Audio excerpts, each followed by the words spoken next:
Hello and welcome to the Fantasy Life Show. Happy Wednesday, everybody. I'm your host, Ian Hartitz, and we have a loaded show for you. Some big time news from yesterday and some of the biggest questions ahead of what should be an ever eventful week 6 in the NFL. So joining me as they do each and every Wednesday on this show, we got Dwain, the Rock McFarland, and Chris, the Sensi Storm Chaser Allen. Dwain, was that a better intro for you? That was so much better, I have to say, Hartitz. But I mean, look, change is in the air. It's getting colder outside. I know, Ian, because I go through phases, okay? I'm still wearing shorts today, guys, but I have shoes on. And then next will be sweats. Like I have to have a hoodie on in the morning. And you know what? I need some change because I have so many fantasy teams that suck right now, Ian. I'm not going to lie. Rashee Rice has been terrible, then losing Malik Neighbors. So I'm hoping like that this colder weather is also bringing more good fortune as far as injury news on my fantasy teams. How about that? Chris, can you get a load of this guy from Texas, man, acting like us Ohio boys aren't already in sweats and, hoodies out here? Right. I mean, I've been in like sweats and hoodies for the past like 2 weeks because it's been freaking cold in the morning. It's like 40 some odd degrees outside right now, man. But no, I'll take some of that change and good fortune because just right before the show, I had to be reminded that my Bengals are 1-4, but I'll at least stay optimistic over the offense. At least we're getting good fantasy production like for Cincinnati so far. So I can at least take that to the bank. But otherwise, man, I'm doing well. And hopefully, there's some change coming, but we'll talk about it more throughout the show. It's like that scene on Wolf of Wall Street where it's like, I want you to solve your problems by selling. I want you guys to solve your life problems by fixing your fantasy football teams. And that's what we're going to try to do today. But first, a quick word on Fantasy Life Plus. Guys, Fantasy Life Plus is our premium product over here at Fantasy Life, where we give you full access to our consensus rankings, all of Dwayne's utilization report goodness, our start sit tool, waiver wire advice, all that and so much more. So don't get it twisted. Listen to us now for free. You can still find all of our articles and portions of our rankings for free. But again, if you want to make that one extra step to get you that much closer to fantasy football championship glory, you should certainly be checking out Fantasy Life Plus. So under $40 per year for our tier 1 package and tier 2 still coming in under $10 a month. Talk about a great day to be great there. Fantasy Life Plus, check it out.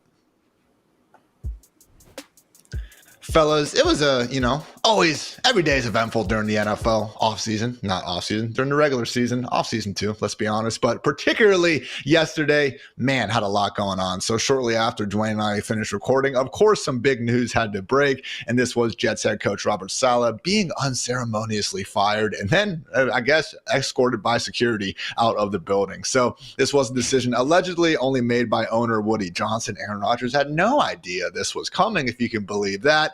And yeah, this is the first time in Johnson's 25-year tenure as owner of the Jets that he has fired a coach during the season. So, Dwayne, we were hoping, just out of a pure comedy sake that we would get, Nathaniel Hackett promoted to head coach. Instead, it is going to be DC Jeff Ulbrich. So, thoughts on, again, the end of the Robert Saleh era? It doesn't have much of an impact, obviously, on fantasy, but it does feel a little bit backwards. The one good part of the Jets right now is actually their defense. They've been getting a lot of sacks. They get a lot of pressure. I mean, they're one of the toughest defenses against the pass in the NFL. So, yeah, I don't quite understand it. But obviously, we've seen some potential friction already on the sidelines between Aaron Rodgers and Robert Saleh. So I'm sure Aaron Rodgers had something to do with this. They can claim that he didn't, but we all know that he did. And the fact that Nathaniel Hackett is still your offensive coordinator is even further, right? Fact of the matter that, Aaron Rodgers is playing a big role because Nathaniel Hackett should be fired. If anyone should have been fired on this team, it should have been Nathaniel Hackett. Looking at just what he's done, Ian, with the offense, he's just not known to really press the easy buttons. I thought it was so hilarious early in this season. I can't remember the broadcast we were talking about. It was like, oh, look, he has Aaron Rodgers and now he's a good play caller. And I'm thinking, let's just calm down. Let's just wait and see. That is the case for the most part. By the way, guys, if you see a coordinator that's with a good quarterback, it's really hard to screw up a good quarterback. Like it's pretty tough. I mean, even Zach Taylor can't do it with Joe Burrow. He tries, Chris. He really tries to do it, but he hasn't been able to do it. So when you look at Nathaniel Hackett, though, he actually has screwed up some pretty decent quarterbacks over his career. So, yeah, man, I don't see any changes for the Jets here. You're just basically hoping that Aaron Rodgers can actually get into sync with the rest of the offense. I think there's elements there for things to really work out well for the Jets offense the rest of the way, in spite of Nathaniel Hackett. We just really need Aaron Rodgers and Garrett Wilson on the same page. And it'd be nice, to your point, Ian, on the show yesterday, can we get a positive run for Breece Hall? Is that too much to ask? Could we maybe give him like 1 yard of blocking before he actually has to take on like a linebacker head on? That would be really great. Jets 25th in offensive scoring, 5th in defensive scoring. So, yeah, benefited from facing the Titans, Patriots, and Broncos in 3 of the last 4 weeks, but still did come as a bit of a surprise. Don't think this is magically going to be fixing said fairly putrid, Jets offense. Chris, I think a more fancy relevant note is a change going on with another AFC East squad. Drake Maye, now QB1 for the Patriots. Apparently, he has learned from watching Jacoby Brissett's mediocre performance enough to now get the starting job. So we have real life football Twitter freaking out because, my God, how could they start him against the Texans? Chris, he could get tackled on the football field. And they're okay doing this? What is going on? Defenders could get in his face and they could hit him. I would say, though, there is some credence to that general sentiment. I'm not going to go full boomer and say that, oh, yes, like he's going to wind up taking so many hits. It's going to wind up like wrecking his career. Like we don't really know that.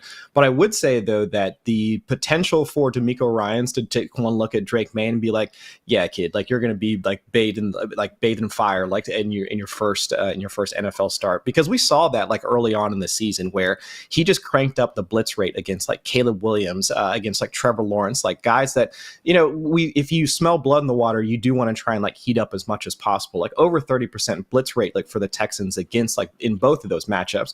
So yeah, is there a chance that he can wind up taking a number of hits? Absolutely. And with the Patriots like offensive line like ranking almost like dead last in pass block win rate, absolutely. He's going to have to figure out like how he's going to avoid pressure, avoid sacks, and get the ball like down the field. Or, and this is a part of like why we wanted to roster him from a fantasy standpoint, he could use his legs in order to get around some of that. Over a 10% like scramble rate, like in his last season, like in North Carolina. I mean, he was essentially like Jaden Daniels-esque in terms of being able to create like as a rusher. So like while we saw like Jacoby Brissett take like he was like second in quarterback hits, like also like top 5 in sacks, like those are like potential problems like for Drake Maye. He at least has the athleticism. We know that that he has like that he can actually be able to avoid some of those pressures and like be like something of a fantasy viable start, not just from a quarterback standpoint, but also creating so that he can get the ball to Jalen Polk, Hunter Henry, and all the rest of those guys.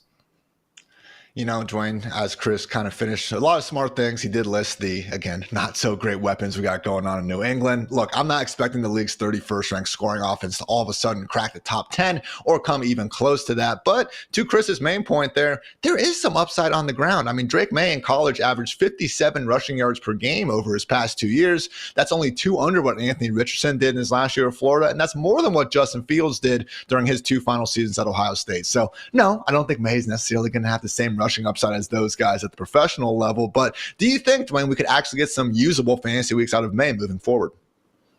I think maybe in this first week from a prop bet standpoint, you might. My guess is where I've got him projected for rushing on the week is going to be over what the market is going to say. And a lot of it ties back to those numbers Chris just talked about. The way we create our model is based on how we think the game script's going to play out based on the line and the total from Vegas. And then that dips into projections for the dropbacks and things like that based on what we think about, the Patriots offense. And yeah, there's going to be scrambles. There's going to be design run plays going to Drake Maye. We already saw one of those in the preseason that he walked in for a touchdown. So I do think there is some upside here, as a rusher. The problem is, man, it's really hard. You've got to squint super hard to see any sort of upside in the passing game. I get it. Last year, CJ Stroud came out and exploded, took the league by storm, but we already liked Nico Collins, right? Tank Dell, yes, he was more of a surprise, but we at least knew he was an explosive playmaker. I don't know who the Patriots have right now on their roster. Javon Baker's a name, but he's not really getting playing time. So I just don't see like a straw that can stir the drink in the passing game in a way that would mean, man, one pass to this guy could be 50 yards and a touchdown on that one play. And then it's like if Drake Maye just manages the rest of the game, you could throw for 250 yards. They need that kind of player. So until we see somebody flash, because really Jalen Polk, he's really more of a guy that's going to move the chains for you, in my opinion. He's not a guy that's going to break the game wide open down the field. He might be a guy that can come out and earn some targets and keep things going, keep you on the field, but I'm looking for a big playmaker. And I think that's the thing right now that's missing, and it's going to keep Drake Maye down the ranks for me. I think I've got him projected for like 160 yards passing this week, which is pretty terrible. Maybe, just maybe, this was the Patriots' plan all along, but I would venture to guess, guys, if that near Jalen Polk touchdown where his, freaking heel came down out of bounds, I think if that, moves back 2 inches and we get a touchdown, I'm pretty sure they wouldn't be making this quarterback change. Maybe goes to show you all we need to know about the early, takeaways on the Jared Mayo experience. So, yeah, New England. Did you guys see? Ian, did you see Timo Risk? Did you see his tweet yesterday? I thought it was really good from PFF. No, I love Timo. He said, these guys that have a bridge quarterback is really funny because essentially what they're doing is they're playing a bridge quarterback because they think their team sucks to try to protect their young quarterback. And then they wait until basically they really do suck and they've confirmed their team is terrible. And then they put in the rookie. So it's just kind of funny. It's kind of like, we're going to protect the rookie. And then they finally get to the point and they're like, whoa, our team really does suck. Now let's put him in. When really the whole logic up front was, well, we're probably going to suck. So let's not have him in the game. So I just thought that was a great tweet from Timo. Again, if it's full protection mode, then all right.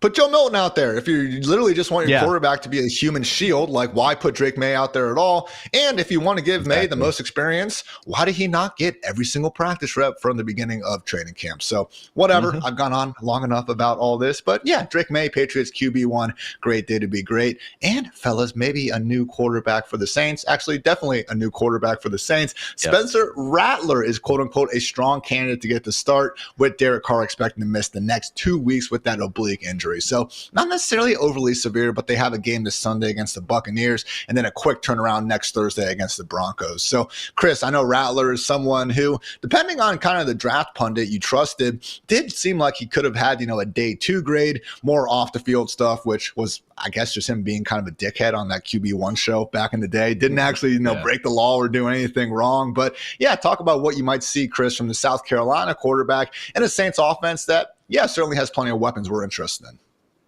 I think the problem he has the same problem that the Patriots have in terms of their offensive line isn't generating enough time for their passers in order to really push the ball downfield. Now, Derek Carr was at least comfortable enough in that system with Clint Kubiak that he was able to evade pressure and get the ball to Rashid Shaheed, Chris Olave. But we're not sure Spencer Rattler has that same level of comfort. And with Todd Bowles, being able to generate enough defense, enough pressure in order to get pressure in the face of Spencer Rattler, I'm concerned about what that's going to look like in his first potential start, for the Saints. Bowles had the same type of approach to Jaden Daniels in week 1, 42% blitz rate. Did the same thing against Bo Nix in week 2, 48% of the team's dropbacks. They saw blitz. So it's is he going to have the same type of approach in this week 6 game against the Saints? And if that's the case, I have some concerns about guys like Rashid Shaheed, who we haven't seen that type of short intermediate part, route tree that we would want, for a guy that might have to see stuff more close to the line of scrimmage to really produce from a fantasy standpoint. Chris Olave should be fine from a volume standpoint, but the explosives downfield that really made the Saints offense hum in the first few weeks of the season, that's where I'm concerned we won't really get enough of that in order to really see them be at least viable fantasy starters for week 6. Dwain, we have seen a much different looking Saints offense over these last 3 weeks. Led the NFL in scoring those first 2 games and really kept Derek Carr upright. 20.9% pressure rate in weeks 1 through 2, second lowest mark in the NFL. Then half their offensive line got injured and they've slipped to 45% over these past 3 weeks. That is the 4th worst mark in the league. So how far are you going to be downgrading the likes of Kamara, Chris Olave, and Rashid Shaheed? Kamara, not as much. Obviously, it's going to hurt their potential to score touchdowns, but it's just going to be hard to get him outside of the top 10 because the guy gets 65% of the carries on a 20% target share every week. So it's just going to be, really hard to get Kamara that much further down. But to your point, we have seen other offenses this year, aka the Dolphins, with Achane, suffer a very similar fate. A player that was still getting all that volume, but the offense was so terrible that it really didn't matter. I do think that Achane was also battling an injury right now. Kamara, he's been on the injury report, but still looking pretty healthy overall. So it's going to be hard to get him outside the top 10, top 12. I definitely already moved down Chris Olave this morning. I also moved down Rashid Shaheed. I've got them close together. I agree with what Chris says. The volume has the potential to still be there for Olave, but at the same time, with Shaheed, I just know I need one play. All I got to get is one play from one of these quarterbacks, and I could have 11 points in my fantasy, stat sheet with one catch for 50 and a TD. 12 points if you're playing in a PPR. Which Ian, some of your best tweets, man, are the hey, just two dudes averaging getting two fantasy points or 1.5 fantasy points. Some dude on a check down and some dude that just ran through like 7 tackles. I love those tweets from you, by the way. But yeah, looking at this offense overall gets a big downgrade. I have Jake Haener in there right now as the starter. Just monitoring it. Might quickly switch it to Rattler. We'll see maybe we'll get an indication today. I honestly don't care too much either way. I'm going to be grading this as one of the lowest passing attacks of the week. I think I have Haener second to last right now, just above Drake Maye. So there you go. Oof. Man, how quickly, some of these top offenses can tumble. So hopefully fun experience. Rattler does seem like the type of quarterback to kind of go down swinging with that high ADOT. Don't expect him to just, game manage his way to a loss out there. But yeah, we will see what happens. There was a few other news items, guys, I want to quickly run through. We do have Steelers quarterback Russell Wilson finally set to practice in full with the second team. Yes, Justin Fields is once again preparing to start this Sunday against the Raiders. Over in the running back world, we do have Vikings running back Aaron Jones week to week per head coach Kevin O'Connell. Luckily for him, they do have a week 6 bye, so maybe won't miss any time, but a good reminder to get Ty Chandler if available in your leagues. Also, Steelers running back Jalen Warren doubtful for week 6 per Mike Tomlin due to that knee injury, and we did get final confirmation that yes, Rashee Rice out for the season. No ACL, MCL, or meniscus repair, which is good news for his chances of being back soon. Just, an LCL and hamstring injury. So per 32 beat writer injury analyst Tom Christ, the rehab timeline is 4 to 6 months versus the 9+ if an ACL was involved. Also, non-offense, we did have the Raiders lose star defensive tackle Christian Wilkins with a Jones fracture surgery out indefinitely and heading to IR. And for those of you, maybe like myself, that had Jake Moody, the 49ers kicker, on a bunch of teams, he is dealing with a high ankle sprain. So go out there, attack that waiver wire, or do the smart thing and just never join fantasy leagues again that have kickers. Sometimes I need to take my own advice on that one. So that was the news, guys. And now we're getting to the biggest questions ahead of week 6. But first, a quick word to our friends over at Experian. Experian is to your finances what FantasyLife is to your fantasy league. It is a tool and resource designed to make your life easier. And accordingly, the Experian app is free to download and serves as a one-stop shop for managing your financial health. With so many spending and subscription details to track, let Experian handle it for you. They'll help you find and cancel your unwanted or forgotten subscriptions, helping you save money and focus on what really matters, winning your fantasy league. Download the Experian app today. Just note results will vary. Not all subs are eligible. Savings not guaranteed. Paid membership with connected payment account is required, and see Experian.com for details. Guys, it's Fantasy Questions Wednesday here on the Fantasy Life Show, and accordingly, we're going through 6 big ones to help get us all ready for week 6 and beyond. And want to start off with a quick look at the number 4 overall pick. Actually, no, we're doing that later. Who benefits in Houston, I should say, with Nico Collins being sidelined with a hamstring injury. Dwain, as we saw last year, Noah Brown was going off, in these specific weeks when we had Tank Dell and or, Nico out of the picture. And yeah, losing the NFL leader in receiving yards per game does open up a lot of opportunity. And an offense we do expect to continue putting points up on the board. So if you had to say who gets the biggest downgrade here, Dwain, who would it be? The biggest upgrade would be Stephon Diggs. With Nico Collins out. So he's playing from the slot. That's going to protect him from Christian Gonzalez this weekend against New England. Obviously, if Nico is out a game, more than that, a couple of games, hopefully he won't be. He's week to week right now.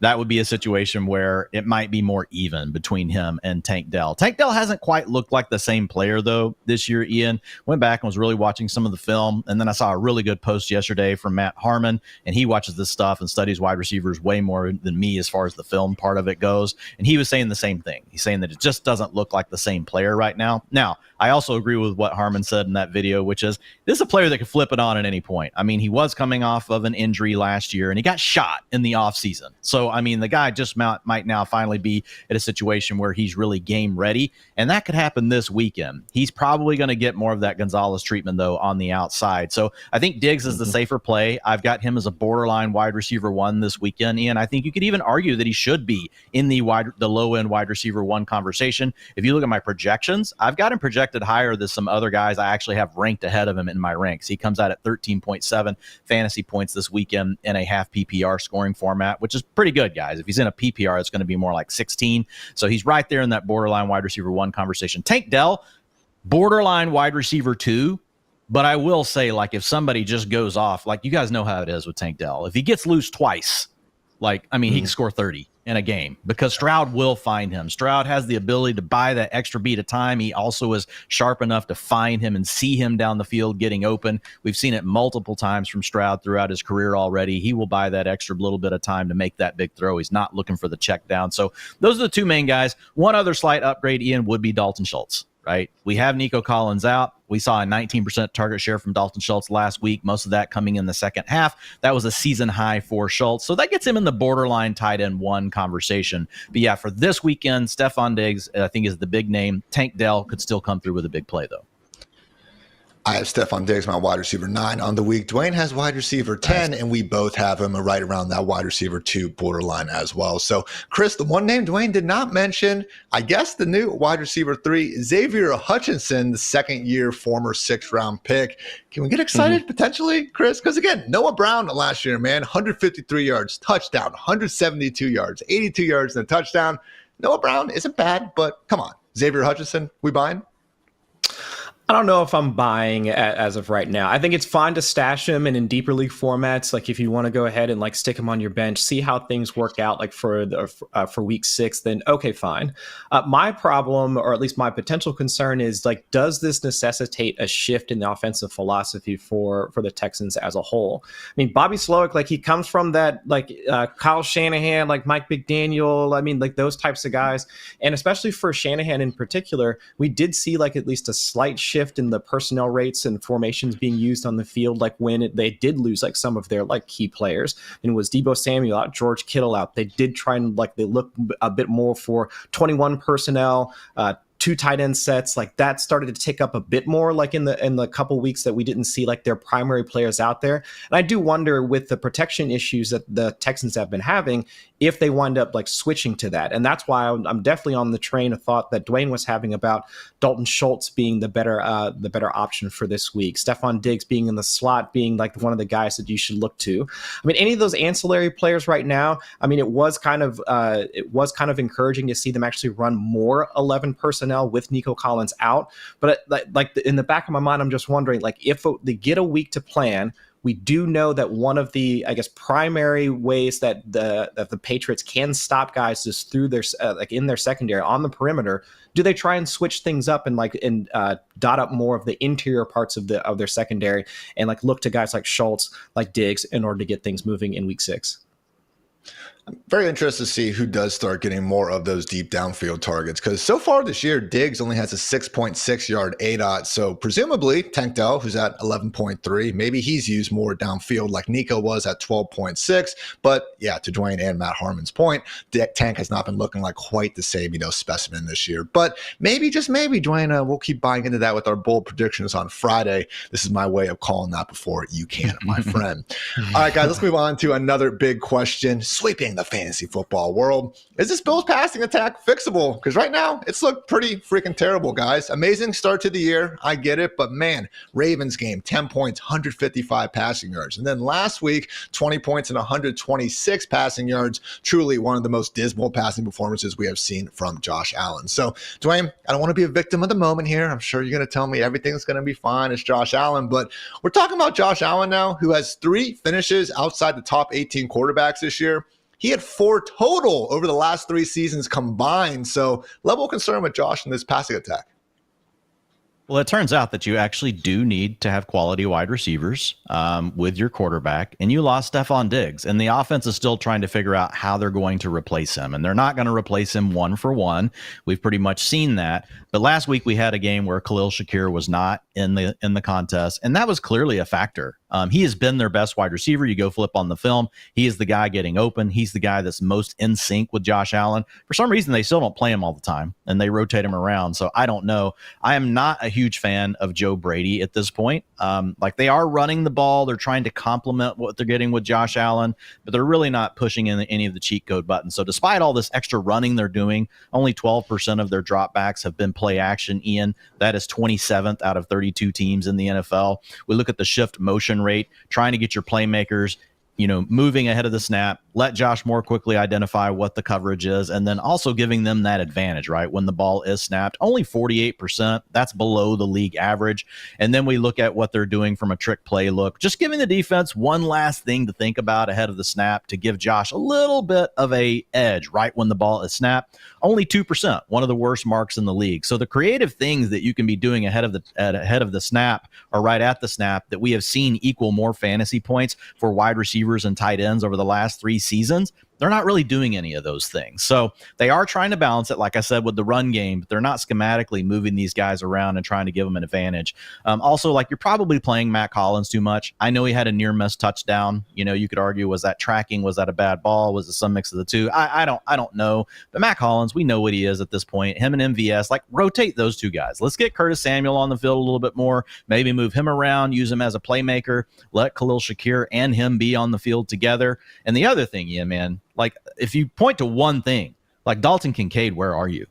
What is going on? Like, and they're letting him play more. So this is not just on the coaching staff. Dalton Kincaid has been a major flop as a first-round tight end in the NFL draft. Guy is not even earning a 20% target share. He has got to do more, and he's getting obliterated in the run game. I see why they can't have him out there on rundowns. Dude's just getting steamrolled. So they're going to have to figure out, like, how to get him on the field in a way that protects the run game. They can still do what they want to do there, but he has got to be a bigger focal point, and they've got to try to see if they can get him going. I think it was literally back-to-back plays last week where they get Curtis Samuel's only reception. Kincaid gets blown the hell up, pancake the guy he was supposed to block, makes a tackle. I think on the very next play, that was the long Keon Coleman touchdown where you look 40 yards downfield, and there's Dawson Knox helping pave the way and get him into the end zone. So, yeah, very disappointing year for Dalton Kincaid, someone that we can't overly trust in this upcoming tough matchup against the Jets. Chris, look, #1 defense and fantasy points per game allowed to quarterbacks, and we've seen that felt by Josh Allen over the years. I mean, last 4 matchups against the Jets, he's thrown for 205, 147, 236, 275 yards with a 5-6 touchdown to interception ratio. So I get it. Josh can run for 2 touchdowns and 80 yards in any given week. So we're starting Josh Allen. We're starting James Cook. But beyond that, Chris, you really excited to fire up anyone against Gangrene? No, and to Dwayne's point, I mean, Khalil Shakir is probably the only player that we were looking at to rely on from a fantasy standpoint. So he'd be so assuming he goes, I would consider him like as a flex worthy type of play, like for week 6. But outside of that, no, we're not looking to any of these other guys. I mean, Matt Collins is essentially playing the sacrificial X receiver role. I think that's a Matt Harmon term. And then of course, like Keon Coleman, like, sure, he can pop up for a big game, almost in the same vein of Rashid Shaheed. Like, can he just get me one catch, like take it for a long touchdown, and I wind up with my 11 points? Last week that proved to be true.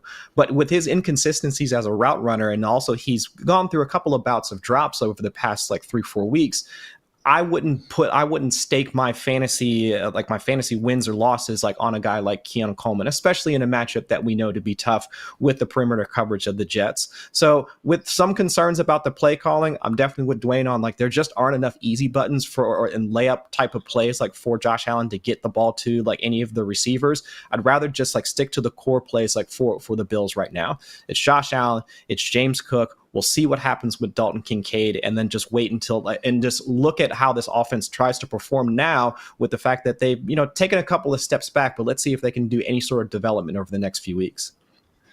No easy buttons, and even those, the hard button that Josh Allen loves to try to push as well, throwing the ball downfield, hasn't been clicking like we've seen in past years. 28th in passer rating on throws at least 20 yards downfield. 61 is a 5-year low. So passer rating, much more of a stat about an entire passing offense, not just a quarterback. But I think that, is relevant here. Not looking great for Bills Mafia. But again, you have Josh Allen. I'm sure things will be figured out at least a little bit better as the season goes on. Yeah.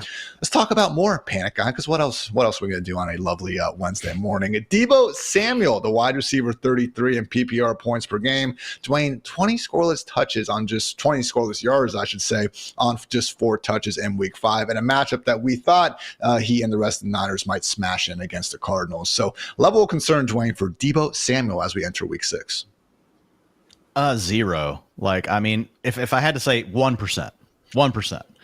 And the thing that might hurt Deebo, and I don't think is going to, but really has been the fact that Juwan Jennings has played so much better. and that's giving him more playing time. And so when we've had CMC gone, basically the targets that CMC has left on the field, we would typically think would then get spread out across Ayuk, George Kittle, and Deebo. They're not. They're actually going to Jauan Jennings. He's the guy taking up all these extra targets, so we're not getting this extra boost. But it's not just impacting Deebo. It's really impacting everyone. Now, George Kittle's been fine. He's come through. But overall, this is what I would say. It's the 49ers offense. This is the way it works. We go through 2 or 3 week stretches where everybody's like, oh, my God, look at Kittle. He looks great. Everybody finally, they go trade for him and everything. And then it's like, oh, man, look at Brandon Ayuk. He looks great. Where'd George Kittle go? Well, then Deebo Samuel's role's coming. And honestly, Deebo's the most insulated of all these guys. He is my preferred weapon after CMC on this team because he gets the rushing attempts. He's still going to get plenty of targets. And if you look at his role, this so far this season, Ian, he's still at a 22% target share. That's right around where he typically is. So even though we do have Jauan Jennings coming on and getting those Christian McCaffrey, targets, if you will, it's not like he's taking away from Deebo. Deebo's still really sitting where he has been. Now, the last couple of games, he's gotten less work in the rushing department. So I think some of that might be due to him coming back from the injury. I can usually forecast Deebo for 10% of the team's rushing attempts. I had to knock that down to like 7.5% this week, just because the last 2 games, they haven't been feeding him quite as much. So that would be the one thing to keep an eye on. But I'm also open to that. Could have just been the game script. It could be to do with his injury, and they're trying to kind of limit his touches coming back. But I think Deebo's still going to Deebo. You're still going to have huge games. So if anything, I would say Deebo Samuel is a buy low candidate. Ooh. To Dwayne's point, just 9 touches over the past 2 weeks, had 23 in the first 2 games. Maybe that calf injury does have something to do with that. So, Chris, again, it's not that the role is that bad. We would expect those touches to go up. But if you have watched Deebo this year, man, not exactly looking like the same monster with the football in his hands. Appreciate our friends over there at Next Gen Stats. They have a cool stat called yards after the catch per reception above expected. So they're, taking into account things like screens, how much open grass you have, and things of that nature.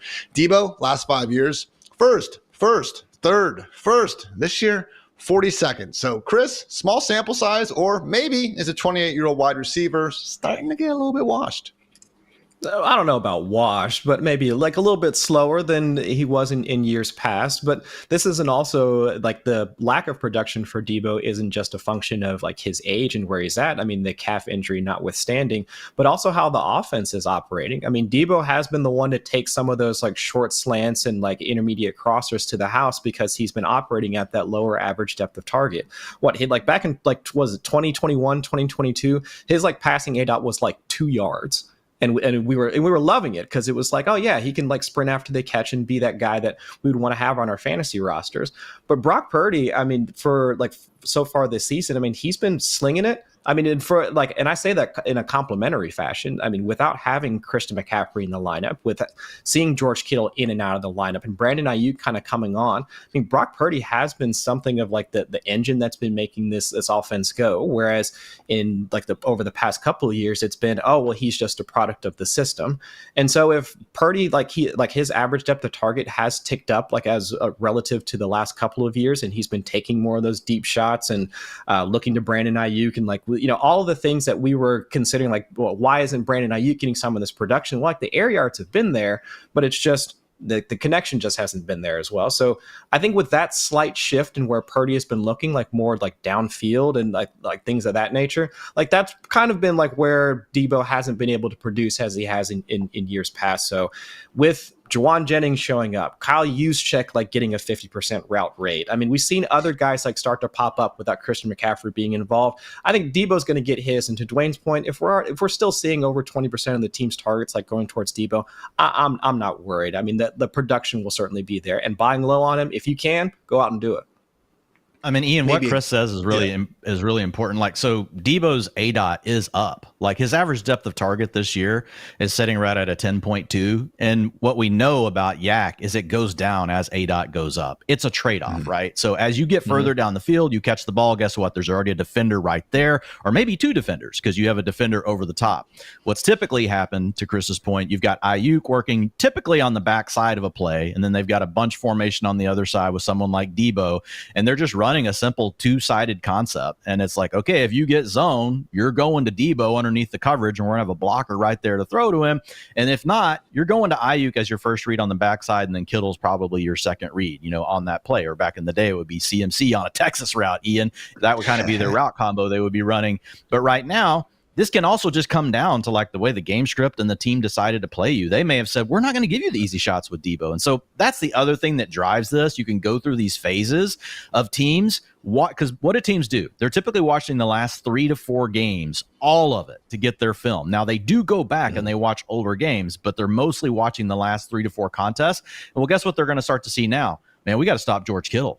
George Kittle's killing people. And then Brandon Ayuk popped up last week. And then what happens is you get more coverages designed to stop those guys. And then you're like, oh, crap, we forgot about Deebo. Now we spring a leak over here. So it's just one of those things where it does come down to the game plan as well. But really, really good point by Chris. The ADOT being higher means your yak's going to come down. So that could also be part of those numbers you were talking about, Ian, that are at career lows for Deebo right now.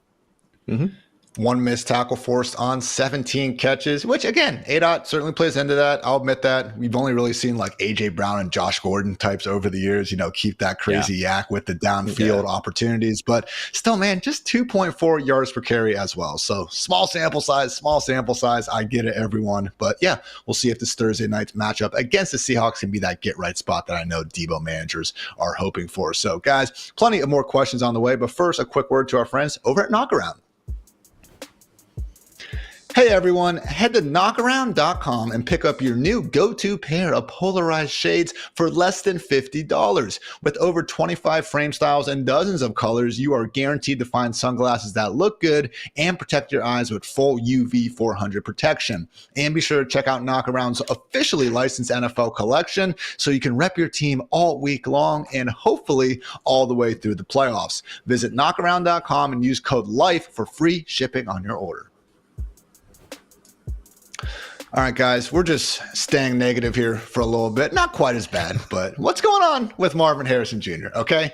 I get it. Wide receiver 18 in PPR points. He's got 4 touchdowns, and that's cool. But let's face it, Dwain, we've had 5 weeks now. Only one of them has resulted in a finish better than the wide receiver 20. It was the overall wide receiver 1, so that was very cool and all. We have the ceiling. But, man, you talk about those easy buttons, Dwain. Can we get a couple of those from Marvin Harrison Jr.?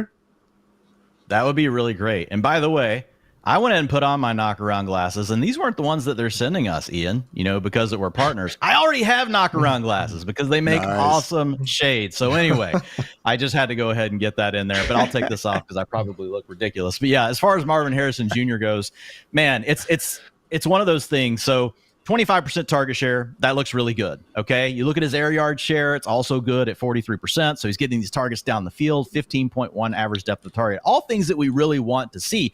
The challenge has been that really he and Kyler Murray, they're not completely jiving. Now, I know you have some other information you're going to share here, Ian. You've watched a little bit more of this film. I haven't had a chance to go watch last week. But 43% of his targets last week were catchable. So now he's at a 56% catchable target rate. Now, guys, that number goes down as your average depth of target goes up, kind of similar to the yak thing. You get these inverse correlations, right, between these things. But as you try to throw the ball down the field, imagine you're typically getting help coverage over the top, and the ball's in the air longer. There's just more opportunity for a defensive back to react. That makes your contested catch rate go up. That makes your catchable target rate go down. There's a lot of different factors that go in. But at the same time, that's still low for where Marvin Harrison Jr. is at. So that is definitely part of it. But if we look at it, we've got a 5-week sample right now, Ian. And so I went ahead and looked at it from a utilization score standpoint. And you guys, when you hear utilization, yeah, it's looking at their routes and those sort of things, but it's also looking at the player's talent profile. We call it the utilization score because you guys all know the utilization report, but it's really factoring in all of the different components that have mattered for scoring fantasy points. And if we look at the comp group right now for Marvin Harrison Jr., Ian, you and I had this talk off air, for a few minutes yesterday, and I think your big point was right. Okay, can we really look at Marvin Harrison as a guy that you should just be expecting top 12 wide receiver performances out of? Probably not. 4% of his comps have had a top 6 finish over the last 4 years. 4% finished in 7 to 12. So a low end wide receiver 1. So that's 8% of the guys were wide receiver 1s, but the majority of them have been wide receiver 2s. We've had 59% of them finish as a wide receiver 2, which is still not terrible, guys. You're going to get wide receiver 1 spike weeks, But a lot of times this sort of profile working down the field, having some connection problems with their quarterback, you also get bust weeks. And that's really what we've seen come through in Marvin Harrison's box score. We've had 2 complete duds, we've had 2 boom games, and 1 game in the middle. So it really does align, not just with what we've seen from a season perspective, but kind of how you can think about Marvin Harrison Jr.'s profile moving forward. A little more boom busty than what you're going to want, but you probably still have a really good wide receiver too. And it just depends. Where does he come down? 26% of them have been high-end wide receiver 2s, 33% have been low-end wide receiver 2s. And then we've had 22% finished as a wide receiver 3. So that's still in the range of outcomes as well. So I don't think you could just lock him in the wide receiver 1 conversation because of what we're seeing here, but I wouldn't panic either. I think you still have a really good asset in Marvin Harrison Jr., but I wouldn't mind selling high if someone does still look at Marvin. Now, not dynasty guys. We're talking about redraft leagues here. Someone really values him and they think, man, Marvin's going to go nuts. The other thing that I know we're going to talk about later is the schedule's pretty rough for Marv coming up over the next several weeks. So that could also play a factor. He's one of these guys sometimes that, Ian, you get in a league and you trade him away. And then because the schedule's bad, and then 4 weeks you're like, hey man, I'll trade you back for Marv, and then you get it back like in time for and the other person going like, what just happened? Like I traded for the guy, then I traded him back away. Well, it's because they were listening to Ian Hartitz and checking out his Twitter account. Man, not the easiest schedule coming up, but maybe Jair Alexander misses another week with a what injury, Dwain? The groin. Groin. Coin. That's right. Groin. I still have to say coin before it every time. Coin, groin. Coin, groin. Honest question. You got it. Terrible, man. Growth, man. It's terrible. Was just wondering. So hopefully Marv could find the end zone in that one. That really has been his main path to fantasy points. Only Mike Evans and Allen Lazard actually have a higher percentage of their fantasy points from strictly touchdowns among the top 36 wide receivers. So again, not so much an indictment on Marv, like when we see him having the league's highest contested target rate. I don't think that's because he can separate, but you start looking at those targets, only him and A.D. Mitchell have at least 30% of their targets coming on goes and fade routes. So just not the most high percentage routes to begin with. Hopefully the Cardinals, again, only been 5 weeks, continue to build that relationship between him and Kyler. Chris, let's talk about something that I know our, resident Bears fan and ace producer Matt Swing wants to get into. Can we finally trust Caleb? We have a soundboard now, everyone. And that's one of 3 sounds, and it's a pretty great one. Chris, are we ready to trust Caleb Williams in Fantasyland? Because, guys like Marv might have a tough schedule, but you look at the Bears, man, Jaguars, then a bye, and then the Commanders, then the Cardinals. If Caleb can be the guy that he has looked like the last couple of weeks, Chris, I feel like we should be beginning to trust Caleb a bit more. Jaguars or Jaguars? I've always gone like Jaguars. I mean, if we're going to get on Dwain for the pronunciation stuff, I mean, I'm just going to toss it out there. I mean, all things being fair, but I am starting to trust like Caleb Williams. Now, am I full blown like on the Caleb Williams is like, he's here to stay and like everybody should put him in your rosters without any issues? Like, no. But at least from a development standpoint, he was able to at least like showcase some of the aspects of quarterbacking that we would want, like in terms of limiting negative plays. Like against the Colts, like when he was under pressure, it was essentially like no scrambles, 4 sacks, interception, lost fumble, just an absolute abject disaster. Against the Rams, like similar type of thing, no scrambles, like 3 sacks, like just 5 completed passes when it was under pressure. Like, so again, it wasn't like creation. It wasn't the like trying to be like scrambling or trying to be able to at least limit negative plays that we didn't see. Like we saw when he was at USC, didn't see that like in the first like few weeks of the season when he was with the Bears. And just this past week, did take 1 sack against Carolina, but did have like those 3 scrambles, was able to at least produce like as a rusher. I mean, those types of like, it just little things like here and there that just like that are highlighting some of the progression for him as a quarterback. And then not on top of the fact, I mean, we see him now like he has all of his weapons around him. And Keenan Allen up to a 20% target share. Roman Dunze is still kicking. DJ Moore, of course, like dunking on his former team. Like not just the fact that he has his weapons healthy, like the lack of pressure, him being able to at least see the field, like do full field reads and then hit some of his passers, the things that he wasn't capable of doing against the previous defenses over the past few weeks. I mean, all that there all that was there for him, like in week 5 and week 6, going up against the Jags. I mean, they're 28th in pressure rate so far, so it sets up for another environment for him to be able to look downfield, being able to take a look at like how the routes are developing and see the field as the routes are developing and see the full field. I think at least for week 6, I'm willing to trust Caleb Williams so far. And like you said, with the upcoming schedule, he should at least have the time to continue progressing as a quarterback in the way that we'd want to see for him in his rookie season. Dwain, 5 starts this year, QB 33 in week 1. Reminder, only 32 starting quarterbacks. QB 29, QB 10, QB 21, and most recently, QB 6. Chris mentioned the great matchup, and yet I look at our fantasy ranks, and both of us, haven't talked about it, have Caleb as QB 16. So, Dwain, are we just big fat phonies? Are we haters? What are we doing with Caleb this week? It's just a tough week to get him much higher because of some of the other matchups some of the other quarterbacks have. Like Kirk Cousins has a fabulous matchup coming off of a great game. Geno Smith playing in a team that maybe is going to run the ball once a game. Like they just want to drop back and throw it every game, and he's got a nice matchup. So it's just one of those deals, whenever I'm sitting there looking at the matchups and then I look at the projections, because we're obviously taking all these things into account over in the Fantasy Life projections.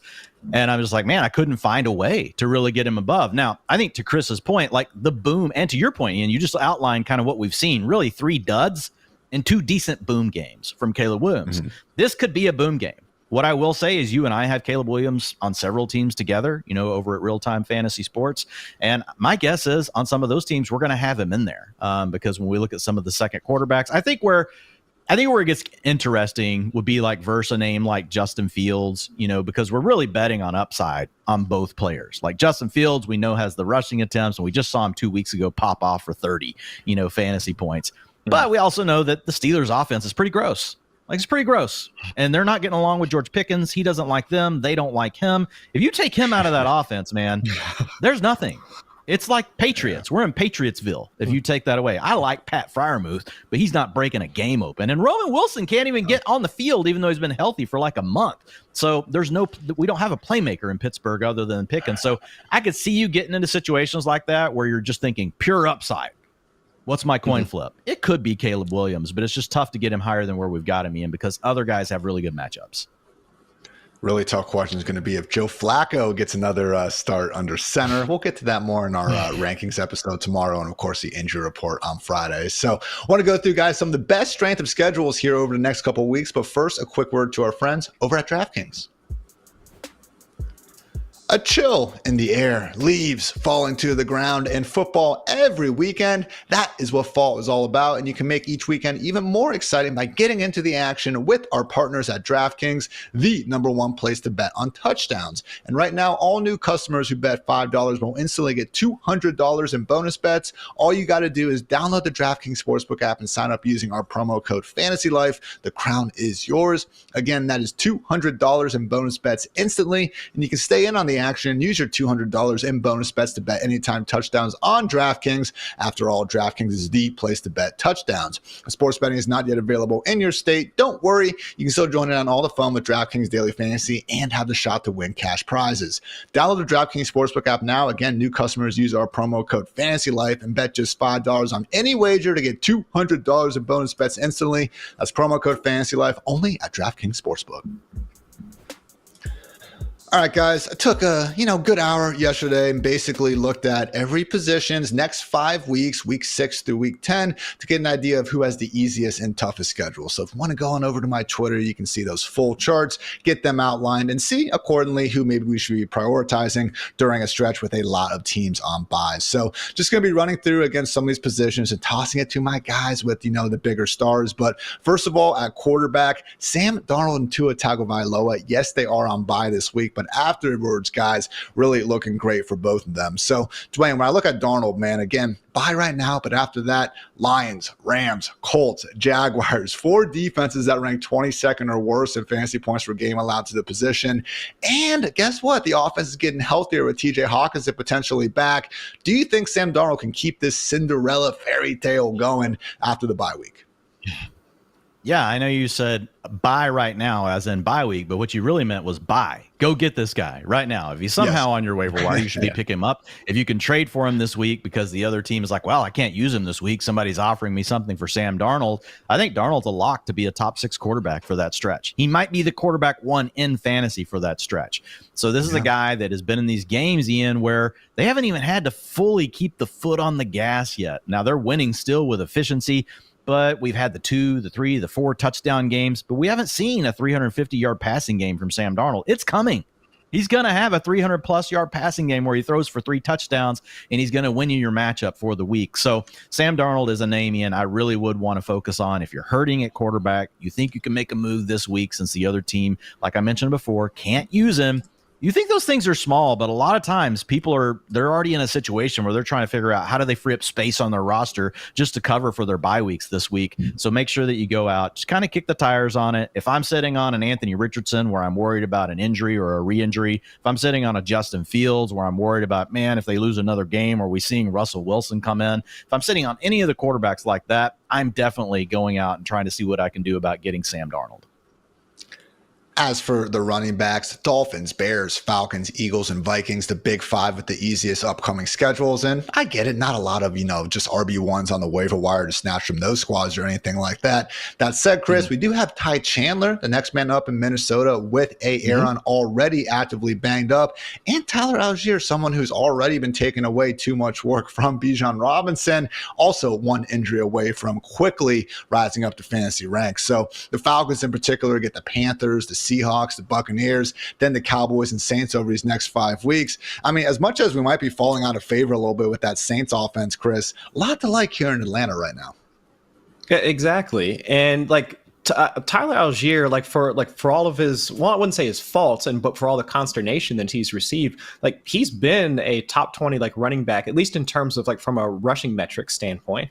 I mean, just last season he was top 20 in yards after contact per attempt, forced missed tackle rate. I mean, all of the stuff that we would lend itself to him being categorized as a good running back, and he's still top 10, top 15 in both those metrics this season. So if there's still some sort of battle between him and Bijan, from a touch standpoint, for this upcoming slate of games for them, I mean, Algier definitely falls into that RB2 category, potential flex type of player, at least for me, from a rushing standpoint. And those are the types of guys that you need to have on your roster, if not just for the potential flex value, but that contingent value should anything happen to Bijan. He did pop up on the injury report. What was it, last week with the hamstring injury? So if there's anything that could potentially happen to Bijan, any time missed, Algier definitely vaults into that RB1 discussion, just given the workload and also the fact that we know that he's a good rusher with the ball in his hands.